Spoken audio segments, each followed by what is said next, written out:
In the last video, we saw how finding the author's POV makes RC options far more predictable. And today we are taking it up a notch with a classic cat trap. You read the initial paragraphs, you understand them, and just when you start thinking that you've got what the passage is about, cat quietly flips the frame. And that is where accuracy can drop. But I'll show you how to prevent that. Hi, I'm Sanjana from Mockcat, where you're coached and mentored by 99.9 plus percentilers. And in this video, we'll solve a cat RC where secondhand shopping seems like a good solution. But somewhere in between, the author quietly questions this and gives us reasons against secondhand shopping that most of us would not have considered. But if you've not watched the first video in this series, I definitely recommend that you start with that video because that will make today's method click much faster. And if you have, let's dive in. As always, just pause the video and go through the RC passage once so that we can solve it together. Quick recap of the POV itself for you, and we'll scan the questions first. The first three questions are inferential, and this one is what I call a direct multiple or an elimination type question. We know that we have to find the POV because we have three inferential questions, and we'll also pay attention to thrifting, fast or slow fashion, and thread up. Think of these as anchors. These are parts that we want to focus on. And now let's start with the passage itself. Make sure that you have paused and read the RC. Now, in the initial paragraphs, the author tells us about a potential problem, which is shopping for clothes.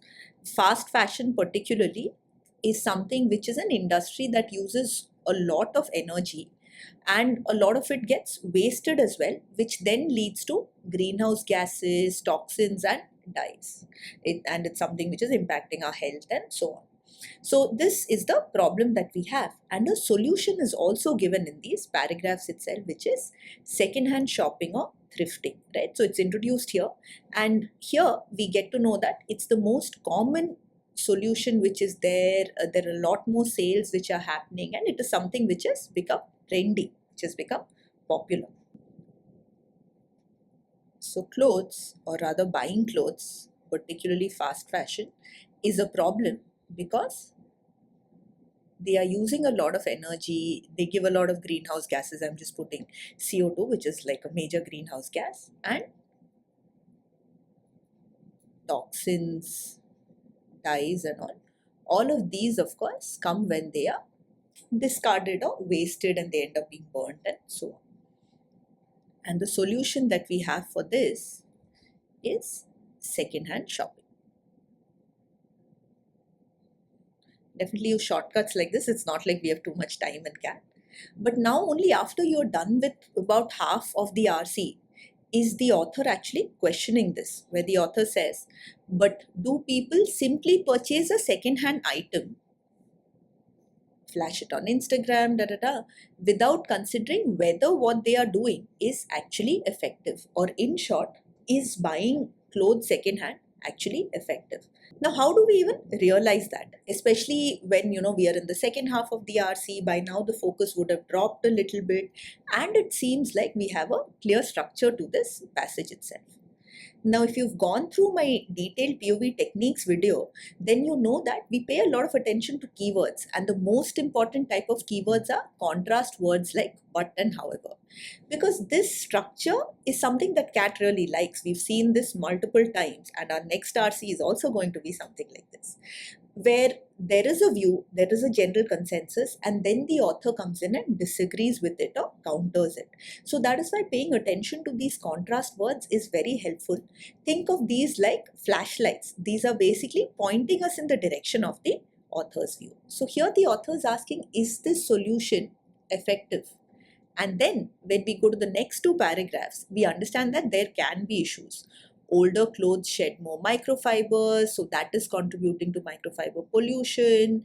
And then we also have that, luxury brands, they don't want to sell their products secondhand, and even buyers don't want to buy secondhand. So these are the issues that we have with secondhand shopping. So there's more microfiber pollution, and luxury brands, people don't want to buy or sell secondhand.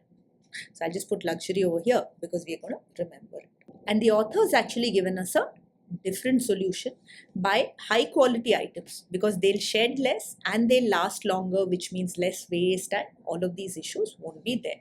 So whether we are buying first hand or second hand, our actual solution is to buy high quality items because of course they'll use energy, but there's going to be less waste, so this issue is not going to be there, and microfiber pollution is also going to be less.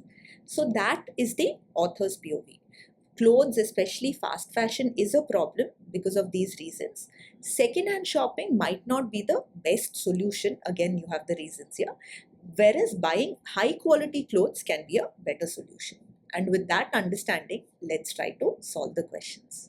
The central idea of this passage is that second-hand shopping is harmful for the environment. It's not sustainable. So to undermine it, we want to look for an option which tells us that, hey, second-hand shopping is actually sustainable, because then that would undermine or counter what the author is trying to tell us. And you have that in option 3. Second-hand stores sold only high-quality clothes. In fact, high-quality clothes is something that the author has also given as a solution. So if that's all that's being sold in second-hand stores, then that's good enough because there's going to be less waste, less microfiber pollution, and so on. So this becomes our right answer. Now option 1 and option 4 are also tackling the problem a little bit. If these fast fashion brands are recycling their clothes, or if clothes are not being thrown and burnt in landfills, part of the problem is being resolved. But if you see, high quality clothes is resolving this issue as well as the microfiber issue, because both of these are essentially reducing the waste or reusing the clothes. And with high quality clothes, we know that we'll end up using it for longer. And we also have the microfiber issue resolved. So we go with this. Online is easy to eliminate because we've actually been told that online shopping isn't good. It's something which is contributing to a lot of energy usage. So we'll eliminate that. And now let's look at the second question. Now the art of thrifting can be considered ironic because ironic is when you have a certain expectation, but maybe the opposite happens. So here, what is the concern with thrifting? Thrifting or second-hand shopping seems sustainable. It seems helpful for the environment, but the reality is it might not be. So that's what we're trying to look for, and that we have here. Thrifting has created environmental problems.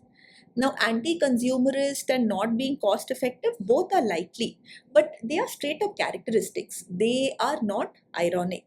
And option 4, we can easily eliminate because this is wrong. We know that luxury products, the brands or the buyers, nobody is interested in second-hand. So these can be eliminated, and this becomes the right answer.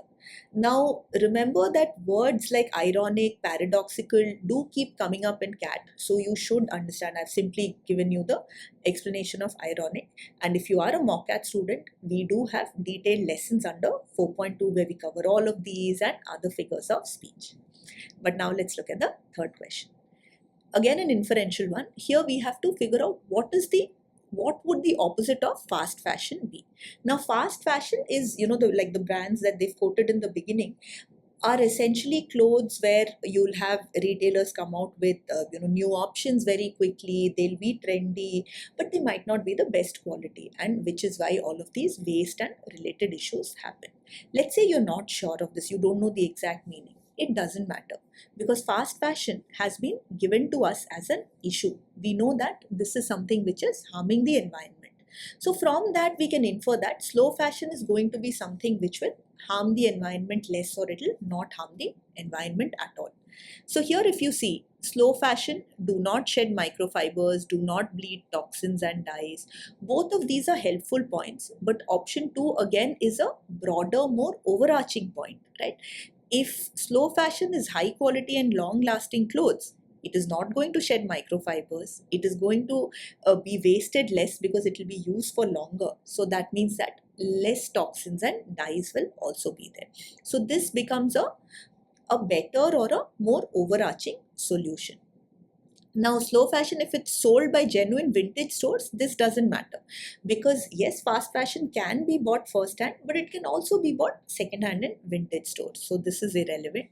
If at all you don't know the meaning of vintage, definitely try to infer it this way and go for option 2, and then you can confidently eliminate option 3 and the other options. And now let's look at this elimination type question. Here we are being asked, companies like ThreadUp have not caught on in the UK. So they've not become popular in the UK for all of the following reasons except. That means 3 out of these 4 are going to be reasons for ThreadUp not becoming popular, or similar, consignment, I think online consignment stores not becoming popular. We find them, we eliminate them. Whatever is left, that is the exception. That becomes the right answer. So if you see here, recycling is currently not financially attractive for luxury brands. This is something which is given over here. We are told that unless recycling becomes cost effective, that means right now it is not cost effective, and that's not something which luxury brands are doing right now, right? So it's not cost or financially effective. So this is given, so we eliminate. Now, if you see option 2 and 4, luxury brands don't like their product to be devalued. They don't want the value to reduce and they want to maintain their brand image. Both of these are again given in the last paragraph, where the author is saying they don't want to circulate their latest season stock to be sold at a cheaper price. For them, their brand is going to be more important than sustainability. So this shows us that both of these options are again given and we eliminate these. And then option 3 becomes your right answer because this is not given. The British don't buy second-hand clothing is not given. What's given to us is that luxury buyers are not buying second-hand clothing. We can't extrapolate it and say all British people or most British people are not buying second-hand clothing, particularly when we have been told that this is the most common solution. The number of consignment or second-hand sellers are increasing at a rapid rate. It's becoming trendy. This tells us that a lot of British people are actually buying second-hand. And once we come to elimination techniques, and I'll be putting up that video, you'll see that extrapolation is one of the less common elimination techniques that we might have to use, but it does come up. Where here they've said that those who buy luxury products don't buy second-hand clothing, but it's been extrapolated to all the British don't buy second-hand clothing. So you can bear it in mind. So that's it for this RC. And in the next video, we're going to try out another passage where there is one view and then the author will counter it. So I'll see you then.